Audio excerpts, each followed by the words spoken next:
Good morning everyone, welcome to Saurabh sir classes. मैं हूं सीनू ठाकुर और हम लोग यूपीएससी हिस्ट्री ऑप्शनल के बारे में बहुत कुछ डिस्कस कर रहे थे। मैप पॉइंटिंग, क्वेश्चन आंसर सब कुछ डिटेल में कर रहे हैं और अलग अलग वीडियोस में कर रहे हैं। ठीक है, तो अभी हम लोग कर रहे हैं क्वेश्चन नंबर 6 इस वीडियो में। अगर वीडियो आपको अच्छी लगती है तो प्लीज लाइक कमेंट शेयर जरूर कीजिए। और आपके आंसर्स कैसे रहे हैं? क्या आपने इस बार एग्जामिनेशन दिया था? अगर दिया था तो ऑल द वेरी बेस्ट, कि आपका बेस्ट होगा। और अगर जो बच्चे प्रिपेयर कर रहे हैं तो उनके लिए बहुत अच्छा ऑप्शन है कि आप प्रिपरेशंस कर सकते हैं। और ये जो पीवाईक्यू होते हैं ये आपकी बहुत मदद करते हैं। तो चलिए स्टार्ट करते हैं क्वेश्चन नंबर 6। क्वेश्चन नंबर 6 का आपको पूछा गया था ए बी सी पार्ट में, भारतीय वेदांत में आचार्य त्रय के योगदान का विश्लेषण कीजिए, यानी कि आचार्य तिगड़ी। ठीक है, analyze the contribution of Acharya Trimurti to Indian Vedanta. Then B, Bharat में 13वीं और 14वीं शताब्दी में हिंदू और मुस्लिम महिलाओं की स्थिति की तुलना कीजिए और अंतर बताइए। फीमेल्स पर क्वेश्चन बेस्ड, मतलब ये हर एक एग्जामिनेशन की खासियत हो गई है। तो आप जो भी पेपर की तैयारी कर रहे हैं, इवन की ऑब्जेक्टिव की भी तैयारी कर रहे हैं, तो उसमें भी आपको बहुत सारे ऐसे क्वेश्चंस हैं जो वुमन पे बेस्ड आते हैं। ठीक है, देन नेक्स्ट क्वेश्चन है, औरंगजेब के शासनकाल के दौरान किसान विद्रोह के कारणों एवं परिणामों का परीक्षण कीजिए। चलिए अब एक एक करके समझते हैं। इंडियन वेदांता के बारे में आपके पास बहुत सारे पॉइंट हैं जो आप लिख सकते हैं। मेनली आप इसके बारे में डिस्कशन कर सकते हैं कि वेदांता, इंडियन वेदांता की क्या खासियत है, कैसे स्टार्ट हुआ और इसके पीछे कौन थे। बट यहाँ बेसिकली पूछा गया है आचार्य त्रिमृत, यानी तीन जो तिगड़ी है, तीन इंपॉर्टेंट पर्सनालिटी जो इंडियन वेदांता के साथ जुड़ी हुई है, डायरेक्ट उनके बारे में पूछ लिया गया है। तो डायरेक्ट उनके बारे में पूछा गया है तो आप क्या क्या लिख सकते हैं? तीन इंपॉर्टेंट पर्सनालिटी थे कौन कौन से बताइए। आप सबसे पहले किनका नाम लिखेंगे भाई? आदि शंकराचार्य हैं। ठीक है, आप उनका नाम लिख सकते हैं, आदि शंकराचार्य हैं। ओके, देन सेकंड आप इम्पोर्टेंट पर्सन जो है रामानुजाचार्य, रामानुज के बारे में लिख सकते हैं, Ramanuja. Okay, then third Madhvacharya ji के बारे में, तो तिगड़ी की बात हो रही है, माधवाचार्य जी।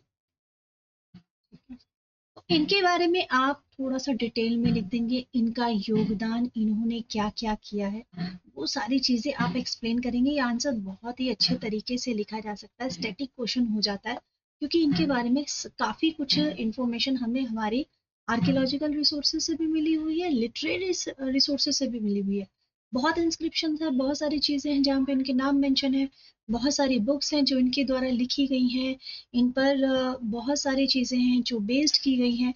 तो ये बहुत इंपॉर्टेंट पर्सनालिटी है और इंडियन वेदांता में इनकी भूमिका बहुत इंपॉर्टेंट है। ठीक है, तो हम बहुत सारी चीजें लिख सकते हैं। सबसे पहले आप लिख लेंगे भाई क्या उन्होंने इम्पोर्टेंट जो कंट्रीब्यूशन है, जैसे अद्वैत वेदांता के साथ जुड़े हुए हैं। ठीक है, आदि शंकराचार्य जी। तो आप यहाँ से स्टार्ट कर सकते हैं आंसर को। देखिए, मेरे हिसाब से तो डायरेक्ट आपको जो ट्रिपल जो आचार्य हैं उनसे ही स्टार्ट करना चाहिए आंसर को, क्योंकि एग्जामिनर आपको क्वेश्चन देते हैं तो वो चाहते हैं कि आप ठीक ठीक लिखें और बिल्कुल जितना पूछा गया है उसका जवाब दें। ठीक है, वर्ड्स तो आपको ज्यादा लिखने पड़ेंगे, 20 वर्ड्स का है तो वर्ड्स तो आपको ज्यादा लिखने ही पड़ेंगे। आप सबसे पहले तो इनके बारे में मेंशन कर सकते हैं कि अद्वैता वेदांता के साथ ये कनेक्टेड रहे हैं। ठीक है, फिर इनके कंट्रीब्यूशन के बारे में लिख देंगे कि ये वननेस ऑफ आत्मा में बिलीव करते हैं, है ना। और उसके बाद फिर अल्टीमेट रियलिटी में ट्रस्ट करते हैं। ये कहते हैं कि भाई जो सारा संसार है वो माया है, ठीक है, इल्यूजन है। इनके जो इम्पोर्टेंट वर्क्स है उसके बारे में आप मेंशन कर सकते हैं, जैसे इन्होंने मल्टीपल कमेंट्रीज दी हुई हैं। ठीक है, कमेंट्रीज के लिए आप पॉइंट लिख सकते हैं कहाँ कहाँ कमेंट्रीज हैं इनकी, जैसे उपनिषद में, ब्रह्मा सूत्र में, भगवत गीता में। ठीक है, ये सारे मेंशन कर सकते हैं। फिर आप इनके बारे में मेंशन कर सकते हैं, इन्होंने कुछ स्तोत्र भी लिखे हैं। ठीक है, स्त्रोत कहते हैं जिसे कहते हैं हम लोग संस्कृत में, तो एक तरह की हाइम्स होती हैं जो फिलोसफिकल टेक्स्ट भी होते हैं। ठीक है, ये सारी चीजें मेंशन करेंगे आप आदि शंकराचार्य जी के बारे में, और क्या क्या उन्होंने और कंट्रीब्यूट किया है वो भी मेंशन कर सकते हैं। जैसे अद्वैता का मतलब होता है वननेस और आत्मा, ये सब मेंशन कर सकते हैं। और आप इनके मठ के बारे में, जैसे इन्होंने बहुत सारे मठ भी स्टैब्लिश किए हैं, ये भी एक इम्पॉर्टेंट पॉइंट हो सकता है। मठास के बारे में आप लिख सकते हैं, जो मॉनेस्ट्री होती हैं, ठीक है। और ये हमेशा इस चीज़ में इंगेज रहते थे, जो अद्वैता की फिलॉसफी है, ठीक है, इसके बारे में बहुत इंपॉर्टेंट आप पॉइंट मेंशन कर सकते हैं। तो ऐसे पॉइंट्स में आपको अच्छे खासे वर्ड्स मिल जाएंगे, ठीक है। नेक्स्ट नंबर पे आप मेंशन करते हो रामानुजाचार्य जी को, ठीक है। उनके बारे में भी आपके पास बहुत कुछ मेंशन है नंबर 2 करके, क्योंकि तिगड़ी के बारे में पूछा गया है, तो हम मेनली यही सब आंसर डायरेक्ट लिख सकते हैं। तो रामानुजाचार्य जो हैं, उनका टाइम पीरियड आपको पता होना चाहिए। टाइम पीरियड आपको एक्चुअली सभी का देना है और इम्पोर्टेंट भी है आपका। तो ये अराउंड 11th सेंचुरी के आसपास है, ठीक है। तो 1137 कॉमन इरा आप टाइम पीरियड लिख सकते हैं, उस टाइम पीरियड के आसपास है ये। और इनकी फिलॉसफी क्या थी, आप फिलॉसफी के लिए जो है वो इम्पोर्टेंट पॉइंट देंगे, जैसे ये विशिष्ट अद्वैता में बिलीव करते थे, ठीक है। विशिष्ट अद्वैता, क्योंकि हमें सबके फिलॉसफी देनी कि वेदांता ने वेदांता के लिए, इंडिया जो वेदांता है उसमें इनका जो योगदान है, तो इनकी जो फिलॉसफी है, जो कोर फिलॉसफी है, वही तो इम्पोर्टेंट है, ठीक है। तो ये जो विशिष्ट अद्वैता है, इसका मतलब क्या है कि ये मोनिज्म और थीज्म, मतलब ये पोजीशन देते हैं किसको, ब्राह्मण को। ये कहते हैं कि जो ब्राह्मण है उनके पास सारी जानकारी है और वो एट्रीब्यूट करते हैं, उनके मन जो है वो रियल फाउंडर है किसी भी वेदांत के, वो इंफॉर्मेशन देते हैं कि what is real and what is distinct. So these all things are connected with Vishisht Advaita, and this information is only given by a Brahmana, because Brahmana have that knowledge. तो यहाँ पर विशिष्ट अद्वैत जो है उसकी थ्योरी जो है वो रामानुजाचार्य जी दे रहे हैं। फिर ये क्या एडवोकेट करते हैं ये भी आप मेंशन कर सकते हैं, जैसे ये भक्ति योगा जो है उस पर बहुत ज्यादा जोर देते हैं, ओके। भक्ति योगा, वो कहते हैं कि अगर आपको लिबरेशन चाहिए, सो जो अल्टीमेट डिवोशन है दैट इज भक्ति योगा, ओके। जहां पर जो सोल है वो मिल जाती है ब्राह्मणा के साथ या फिर भगवान के साथ, ब्रह्मा के साथ, ठीक है। ये सारी चीजें आप रामानुजाचार्य जी के बारे में मेंशन कर सकते हैं। फिर इंपॉर्टेंट वर्क है जैसे श्री भाष्य है, श्री भाष्य, ये इंपॉर्टेंट वर्क है, इसके बारे में आप मेंशन कर सकते हैं। उनका कमेंट्री है, बहुत इंपॉर्टेंट कमेंट्री है, ओके। कमेंट्री किस पे लिखी है उन्होंने, ब्रह्मा सूत्र पे लिखी है, कमेंट्री ऑन ब्रह्मा सूत्र। और अच्छे अच्छे पॉइंट्स देके उनको एलोबरेट करके अपने आंसर्स को स्ट्रांगली मेंशन कर सकते हैं, ठीक है। फिर आप, हाँ, गीता भाष्य बहुत इंपॉर्टेंट टेक्स्ट हो जाएंगे, गीता भाष्य, ओके। इसके अलावा वेदार्थ संग्रह, वेदांत संग्रह, इसीलिए मैं अपना जो वीडियो होता है उसको ऑफ कर देती हूँ, बिकॉज मैं लिखते लिखते खुद कई बार ऐसा हो गया कि मैं वीडियो के पीछे टेक्स्ट हो जाता है, that's why I mostly closed my video when I take lecture, okay. So these are the important work which is done by Ramanujacharya, आप इनके बारे में मेंशन कर सकते हैं। फिर इनके कंट्रीब्यूशन में आप ये सकते हो इन्होंने प्रमोट किया है वर्शिप को, और इसकी वजह से बहुत सारे टेम्पल भी प्रमोट होते हैं, काफी सारे रिचुअल्स आए जो वैदिक ट्रेडिशन से कनेक्टेड रहे। फिर इसके साथ साथ में इन लोगों ने ना रिफॉर्म्स भी किया, यही नहीं कि सिर्फ मतलब किसी दकियानुसी ख्यालों में नहीं लगे रहे हैं, इन्होंने समाज को रिफॉर्म भी किया है, ओके। ये सारी चीजें भी आप मेंशन करेंगे अपने जो इम्पोर्टेंट आचार्य जिनके बारे में आप मेंशन कर रहे हैं कि इन्होंने भक्ति का सही स्वरूप भी दिया है, ठीक है। और बहुत सारी रिलीजियस प्रैक्टिस थी जिन्होंने जो करेक्ट किया उन्होंने, और एम्फोसाइज किया कि इक्वालिटी पर, कि सब समान होने चाहिए, ठीक है, सबको इम्पॉर्टेंट है, सब पार्ट लेने चाहिए, जो पूजा पाठ है उसमें आप रियल भगवान को पहचाने, वो इम्पोर्टेंट है, ठीक है। नेक्स्ट आप लिख सकते हैं नंबर 3 पे माधवाचार्य जी के लिए। माधवाचार्य जी के बारे में नंबर 3 पे इसलिए भी पॉइंट है क्योंकि मैं अगर देखूं तो जो इनका फर्स्ट पे जो थे हमारे आदि शंकराचार्य, उनके बाद नेक्स्ट आए हैं रामानुजाचार्य, और अब नेक्स्ट हम लोग बात कर रहे हैं माधवाचार्य जी की, ठीक है। इनके बारे में आप क्या मेंशन कर सकते हैं, जैसे ये भी इनकी जो फिलॉसफी थी सबसे पहले तो वही बताएंगे, ठीक है। माधवाचार्य जी, टाइम पीरियड आपको इनका भी देना है, इनका टाइम पीरियड आपका 1238, ठीक है, सीए के आसपास टाइम पीरियड का है, 1238 टाइम पीरियड है। और दूसरा इन्होंने किस फिलॉसफी को जोर दिया है, ये द्वैता, ठीक है, द्वैता वेदांत की तरफ, यानी कि डुअलिज्म की तरफ जोर देते हैं। अगर मैं डायरेक्टली आपको बताऊं तो ये अगेंस्ट है, तो इनका कहना है कि भाई अद्वैत जो है उसका विरोध कर रहे हैं और ये डायरेक्ट द्वैत दर्शन को ज्यादा प्रोत्साहित कर रहे हैं। ठीक है, फिर इन्होंने एक सिद्धांत दिया है और उस सिद्धांत को जैसे जो इम्पोर्टेंट इनका प्रिंसिपल रहा है, उन्होंने कहा कि भाई जो जीव है यानी कि सोल है वो, और ब्राह्मण यानी कि वो विष्णु को ब्राह्मण एक्चुअली कह रहे हैं, तो वो दोनों हमेशा से क्या रहते हैं, वो अलग अलग है, एक दूसरे से अपार्ट है। तो ये इस चीज पर जोर दे रहे हैं। ठीक है, और ये मुक्ति क्या बोलते हैं, मुक्ति कैसे मिल सकती है आपको, कि जब आप पर भगवान की कृपा होगी। सो इन सारी चीजों पर ये ध्यान देते हैं, ये जोर डाल रहे हैं। ठीक है, फिर इनकी इम्पोर्टेंट जो रिटन वर्क्स है, इनका जो रिसोर्सेज इन्होंने दिए हैं वो आप मेंशन कर सकते हैं। जैसे इन्होंने ब्रह्म सूत्र भाष्य के बारे में मेंशन किया है। ठीक है, Brahma Sutra Bhashya. Okay, another important work written by him is Gita Tatparya. And don't be confuse, क्योंकि रामानुजाचार्य जी की भी इम्पोर्टेंट बुक है, तो एकदम इनको आपको लिखना ही है। जब आपसे डायरेक्ट पूछ लिया गया है तो आपको ये बिल्कुल मेंशन करना होगा लिटरेरी वर्क, बिकॉज तिहुड़ी के बारे में पूछा गया है। ठीक है, तो Gita Tatparya means meaning of Gita in his work. Okay, और फिर आप महाभारत तात्पर्य भी लिखा है इन्होंने। ठीक है, महाभारत तात्पर्य निमाय, यस निमाय। तो ये सारी जो इम्पोर्टेंट लिटरेरी वर्क्स हैं ये आपको मेंशन करना होगा। इसके अलावा इन्होंने उडुपी को भी द्वैत वेदांत और कृष्ण भक्ति के लिए बहुत इंपॉर्टेंट केंद्र बताया उडुपी को। और अद्वैता के विरोध में तो उन्होंने डायरेक्ट बोल दिया कि द्वैत दर्शन जो है उनकी स्थापना ज़्यादा इम्पोर्टेंट है। तो ये कुछ पॉइंट है जो आप डायरेक्ट दे सकते हैं और इस तरह से आप इस आंसर को कंप्लीट कर सकते हैं। 20 मार्क्स का है। अगर आप तीनों के बारे में वर्ड्स लिखने लगते हैं तो आराम से आप इसके वर्ड्स को कवर कर सकते हैं। ठीक है, तो चलिए करते हैं नेक्स्ट क्वेश्चन, जो 6 का क्वेश्चन नंबर बी है। नेक्स्ट आपका question, compare and contrast the position of Hindu and Muslim women in 13th and 14th century. ठीक है, इसका आंसर 15 मार्क्स का आपको 15 मार्क्स के लिए आपको इसका आंसर लिखना है। और हिंदू और मुस्लिम दोनों महिलाओं की स्थिति के बारे में पूछा गया, तो जो भी इंपॉर्टेंट लेडी इस टैनुअर पे रही हैं 13th century to 14th century. अब इन दोनों सेंचुरी में अब आपको देखिए, आपको दिल्ली सल्तनत काल आ चुका है। अगर दिल्ली सल्तनत काल आ चुका है तो उस टाइम पीरियड में हिंदू और मुस्लिम दोनों इंपॉर्टेंट जो लीडर्स होंगी, लेडीज होंगी, उनका बारे में आपको मेंशन करना है। और ये रिपीट क्वेश्चन आ रहा है। अगर आप प्रीवियस ईयर से देखेंगे पेपर्स तो पहले डायरेक्ट रजिया सुल्तान के बारे में क्वेश्चन आया हुआ है। ठीक है, तो अब ये क्वेश्चन कैसा आया है, हिंदू और मुस्लिम महिलाओं की स्थिति के बारे में आया है। तो चलिए देखते हैं किस तरह से आप इसको आंसर को लिख सकते हो।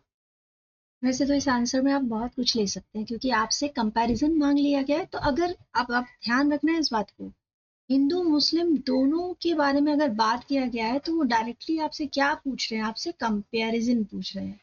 ठीक है, जब आप कंपेयर कर रहे हो तो आपको पूरा पॉइंट लिखना है, जैसे जो भी सिमिलैरिटीज हैं। ठीक है, एक तरफ आपको सिमिलैरिटीज लिखनी है कि दोनों में क्या क्या, मतलब हिंदू मुस्लिम लेडीज के साथ क्या क्या सिमिलैरिटीज थी, क्या क्या पोजीशन में सिमिलैरिटीज थी। और दूसरी तरफ इनके डिफरेंसेस भी आपको लिखने होंगे। ठीक है, और ये डिफरेंसेस आपको कैसे पता चलेंगे, जब आप इनके बाकी सारे पॉइंट देखते हो कि कितना इनको फ्रीडम था, इनकी सोशल लाइफ कैसी है, इनकी दोनों ही अलग अलग ग्रुप हैं तो दोनों की एजुकेशन लिटरेसी वाला पॉइंट आप लिख सकते हैं, दोनों के एजुकेशन में क्या क्या डिफरेंस था। ठीक है, फिर आप लिख सकते हैं आपका जो दोनों का मैरिज प्रैक्टिसेस है उसके बारे में लिख सकते हैं, इंपॉर्टेंट टॉपिक है। ठीक है, मैरिज प्रैक्टिसेस किस तरह की थी दोनों की। और फिर दोनों ही जो वुमेन्स के पोजीशंस है उनके सोशल रोल्स। ठीक है, हिंदू और मुस्लिम दोनों लेडीज के बारे में देखो, बहुत ज्यादा हिस्टोग्राफी चाहिए इस क्वेश्चन के लिए। तो अच्छा क्वेश्चन है, अगर आपको इन्फॉर्मेशन होगा। ठीक है, होगा ही, क्योंकि आपने बहुत सारे सोशल लेवल्स के बारे में पढ़ा हुआ है, एजुकेशन जो इनका किस तरह का था वो सब पढ़ा हुआ है। प्रॉपर्टी राइट्स के बारे में आप लिख सकते हैं कि प्रॉपर्टी राइट्स किसको क्या मिले होते हैं। हमें बहुत सारी ऐसी मुस्लिम लेडी मिल रही हैं जो रूल कर चुकी हैं, तो बहुत सारों में से इंपॉर्टेंट दो ही नाम आएंगे, रजिया सुल्ताना और नूर जहां। लेकिन यहाँ पे तो हमसे 14th सेंचुरी के अंदर अंदर पूछ लिया गया, तो नूर जहां की बात तो नहीं कर सकते। ठीक है, क्योंकि वो तो मुगल टाइम पीरियड की है। तो हमें अपने आंसर लिखते समय ना ये सारी चीजें फिर आप ध्यान रखनी पड़ती हैं। सोशल लेवल्स के लिए आप पॉइंट दे सकते हैं, वो बहुत अच्छा पॉइंट हो सकता है। ठीक है, क्या क्या उस समय सोशल लेवल, सती प्रथा वगैरह बहुत ज्यादा चल रहा था। ठीक है, और सती प्रथा तो बहुत टाइम पीरियड से चल रहा है, सिंस की गुप्ता टाइम पीरियड से चल रहा है, क्योंकि हम लोगों को ईरानी इंस्क्रिप्शन से भी सारा जो एविडेंस मिलता था।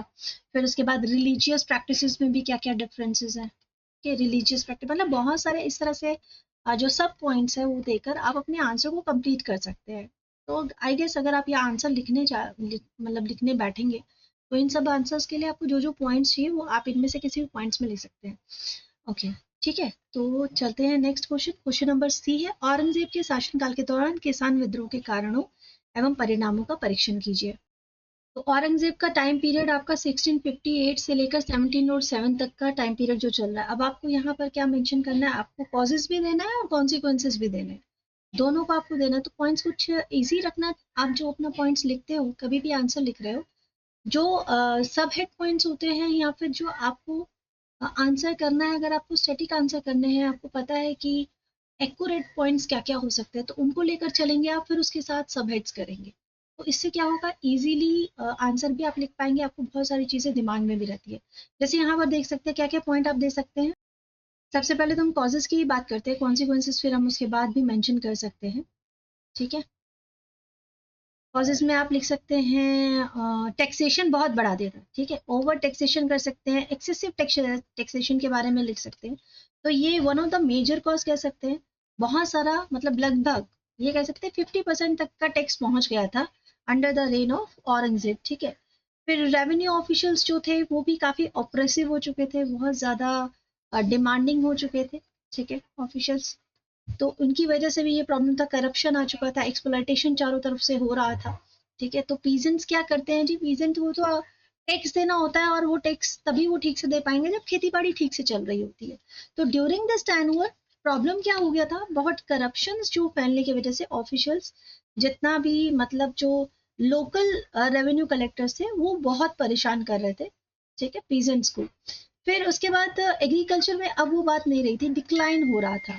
ठीक है, डिक्लाइन हो रहा था, कारण क्या हो सकता है डिक्लाइन का, कि एक तो हो सकता है कि मौसम की वजह से प्रॉब्लम हुई हो, या मल्टीपल फैक्टर्स हो सकते हैं, बिकॉज कंटिन्यू एक तो वॉर्स भी कंटिन्यू हो रही है, पॉलिटिकल अगर हम रीजन ले सके तो उस समय फ्रीक्वेंट वॉर्स थी, उसकी वजह से जो इरिगेशन सिस्टम था उसकी तरफ ध्यान नहीं दिया गया है, एग्रीकल्चर प्रोडक्टिव इससे बहुत ज्यादा लेस हो गया है। देन नेक्स्ट आप रिलीजियस पॉलिसीज को भी एक तरह से रिस्पॉन्सिबल मान सकते हो। ठीक है, रिलीजियस पॉलिसीज जो थी, जैसे एक टैक्स जो था बहुत पॉपुलर हो गया था, कौन सा टैक्स था जी वो, तो वो जिजिया टैक्स था। ठीक है, जिजिया टैक्स, इस तरह के टैक्सेस जो थे पीजेंट्स पे लगाए जा रहे थे, एंड पीजेंट्स मतलब they whenever they went to some pilgrimage places, तो हिंदुओं का जो स्पेशली था तो उनको जिजिया टैक्स दे के जाना पड़ता था।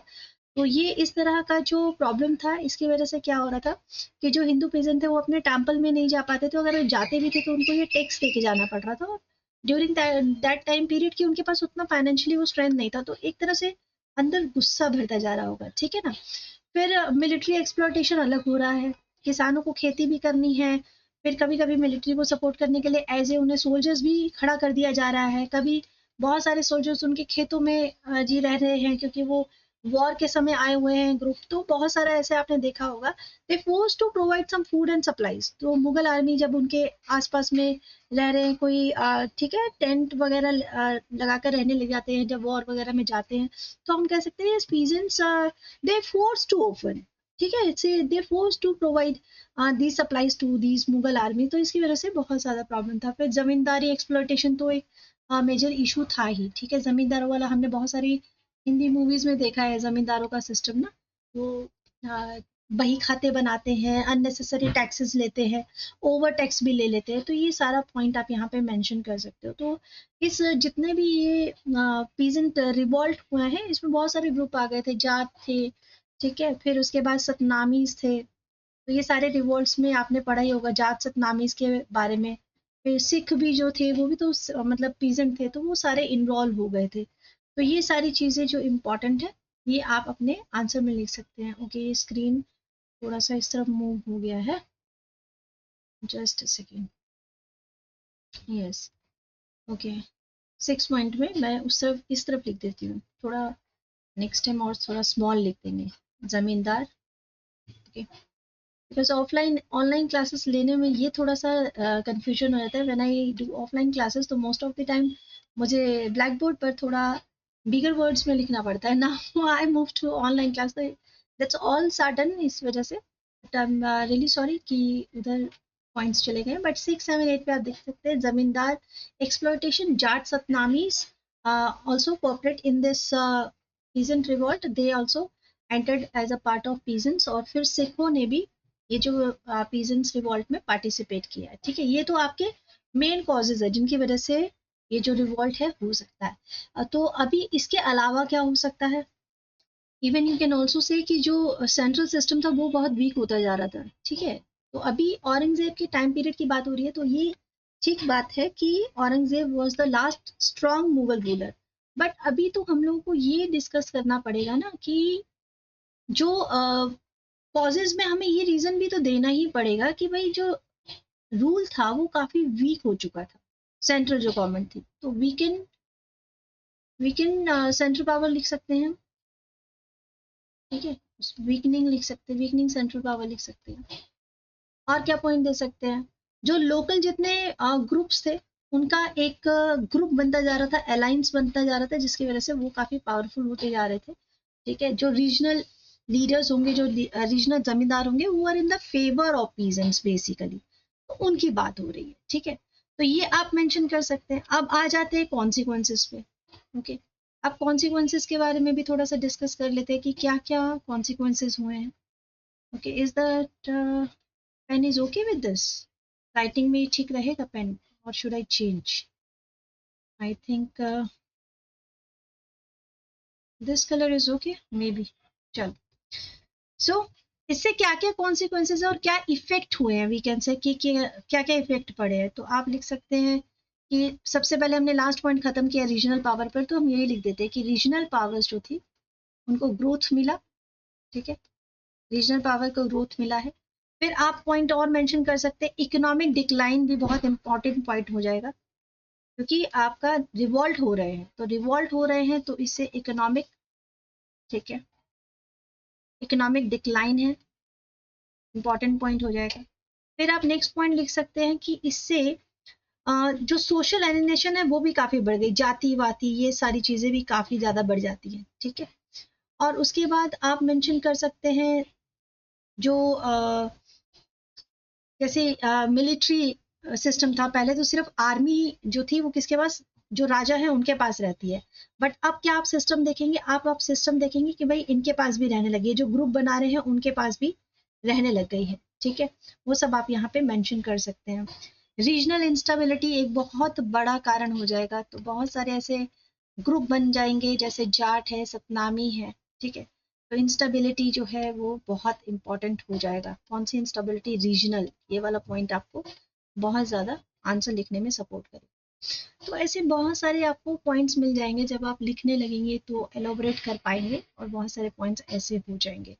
बेसिकली औरंगजेब का जो टाइम पीरियड है उसमें रिवॉल्ट्स इतने हुए थे, बिकॉज आपने ध्यान दिया होगा कि जब ये डेक्कन का गवर्नर रहा है तो वो बहुत अच्छे से कंट्रोल कर पा रहा था डेक्कन को। ठीक है, but when he became ruler of India, जब वो वहां पर मुगल एम्परर घोषित हो जाता है या अपने आप को करता है, because he had done multiple battles with his brother, तो उसको विनिंग पावर बनने के लिए बहुत सारे बैटल उसने किए। तो उसके बाद finally when he become ruler, तो उसके सामने इतनी सारी जो चुनौतियां आती हैं, उसमें से एक चुनौती होती है डेक्कन में जो इतने मल्टीपल रिवॉल्ट्स हो रहे हैं, और रिवॉल्ट्स जो बेसिकली हो रहे हैं उसमें ज्यादातर किसान आंदोलन बहुत हो रहे हैं, बहुत सारे ग्रुप उसके सामने आ रहे हैं। तो ये मेनली हो क्यों रहे हैं, उनके लास्ट जो क्वेश्चन प्रीवियस ईयर में क्वेश्चन एक आया हुआ है उसका डायरेक्ट उन्होंने इफेक्ट पूछा था, बट यहाँ पर कॉन्सिक्वेंसेस के साथ साथ कॉजेज भी पूछ लिया गया है, या फिर हम कहें कि कॉजेज के साथ साथ कॉन्सिक्वेंसेस भी पूछ लिया है। तो आप जो पहले कॉजेज दीजिए, क्योंकि यहाँ पर एग्जामिन द कॉजेज है, पहले हमें हमेशा कीवर्ड्स को ध्यान देना है कि जो पूछा जा रहा है आपसे उसके हिसाब से हमें आंसर करना है। आई गेस ये सारे पॉइंट्स देकर आप अपने आंसर को बहुत बेहतरीन तरीके से लिख सकते हैं। ठीक है।